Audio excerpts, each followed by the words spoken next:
لمحبين القهوة عملت لكم قهوة بالايس كريم مع الكراميلايز بيكان.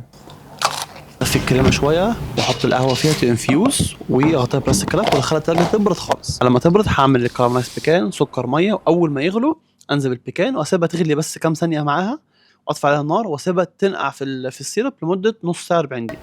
اصفيها كويس قوي وعلى صينية افردها كويس وادخلها الفرن على درجة حرارة 160 تقريبا من 25 دقيقة لنص ساعة. خلاص طلعت من الفرن، شوفوا ازاي بتقرمش. اصلا لوحده طعمه خرافي. اول ما تبرد خالص هقطعها بالسكينه بالشكل ده. جبت الكريمه هصفيها من القهوه، هزود بقيه الكريمه، هنزل بالفانيلا واضربها كويس قوي بالمضرب. طبعا خلي بالكم انه في لحظه ممكن تقلب معاكم زبده، عينكم عليها. عايزها القوام دوت زي ما انتم شايفين كده. حليب مكثف بتاع المكسرات طبعا ممكن تزودوا لو حابين، انا ما بحبش احط كتير، هم يا دوبك 30 40 جرام كفايه.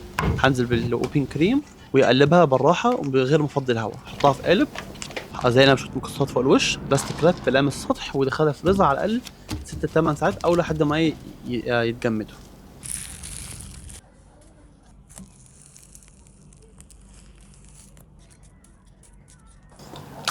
تنسوش تعملوا لايك وشير الفيديو لو عجبكم.